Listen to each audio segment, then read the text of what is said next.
அடுத்த நிகழ்வுக்கு உங்களை நாம் அழைத்து செல்லவிருக்கின்றோம். அடுத்த நிகழ்வாக இடம்பெறவிருப்பது அண்மையில் ஒரு சில தினங்களுக்கு முன்னர் இடம்பெற்ற இந்த போட்டி நிகழ்ச்சியில் வெற்றி ஈட்டிய அதிகூடிய புள்ளிகளை பெற்ற மாணவர்களுடைய ஒரு சில நிகழ்வுகள் இந்த வேளையில் உங்களை அலங்கரிக்க காத்திருக்கின்றது. அதேபோன்று அந்த வெற்றியாளர்களுக்கான மகுடம் சூட்டுகின்ற இவர்களுடைய வாழ்க்கையில் பொன்னெழுத்துக்களால் பொறிக்கப்பட வேண்டிய ஒரு மிக முக்கியமான ஒரு தருணம் இன்றைய தினம் இந்த பள்ளிவாசலில் அலங்கரிக்கப்பட்டு கொண்டிருக்கின்றது என்பதை ஞாபகப்படுத்திக் கொண்டு அடுத்த நிகழ்வாக இடம்பெறவிருப்பது அந்த போட்டி நிகழ்ச்சியில் அதிகூடிய புள்ளிகளை பெற்ற ஒரு மாணவியினுடைய ஒரு பேச்சு இடம்பெறவிருக்கின்றது. அல் குர்ஆன் என்ற தலைப்பில் தமிழ் மொழி மூலமான பேச்சினை வழங்குவதற்காக வேண்டி அன்போடு நாங்கள் மேடைக்கு அழைப்பது FRM அம்மார் அவர்களை அன்போடு மேடை கலைக்கின்றோம்.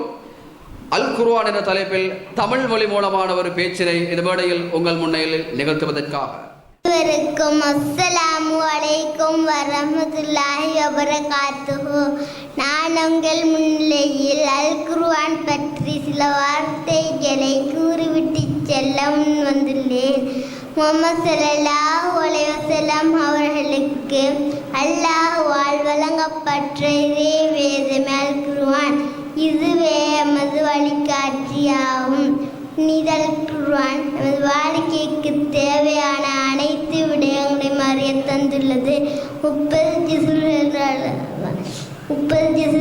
அல் குர்ஆன் மக்கி சூரா மதனி சூரா என இரு பிரிவுகளை கொண்டுள்ளது. எமது வேத நூலாகிய அல் குர்ஆனை தினமும் ஓதி வர வேண்டும். இதனை நாம் ஓதுவதன் மூலமாக உள்ளம் ஒளிமயமாகின்றது, தீயெண்ணத்திலிருந்து எம்மை பாதுகாக்கின்றது.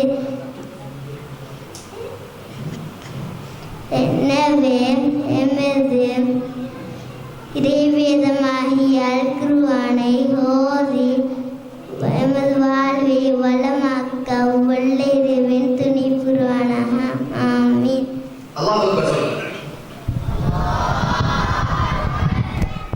எங்களுடைய பாலகன் என்று சொல்வதா சிறுவன் என்று சொல்வதா என்று தெரியவில்லை.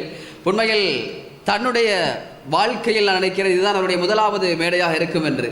இத்தனை மக்களுக்கு மத்தியில் இவ்வளவு பெயர்களுக்கு மத்தியில் அவர் துணிச்சலோடு தைரியத்தோடு இந்த மேடையில் எழும்பி வந்து இந்த ஒரு தன்னுடைய பேச்சினை நிகழ்த்தி இருக்கிறார் என்று சொன்னால் உண்மையில் பாராட்டப்பட வேண்டிய ஒன்றுதான். அவருடைய வாழ்க்கையில் இந்த நிகழ்வு பொன்னெழுத்துக்களால் பொறிக்கப்பட வேண்டிய ஒரு நிகழ்வும் கூட.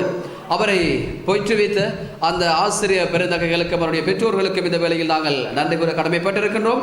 அந்த உரையினை நிகழ்த்தி சென்ற அந்த சிறுவனுக்கு மனமார்ந்த நன்றிகளையும் வாழ்த்துக்களையும் தெரிவித்துக் கொண்டு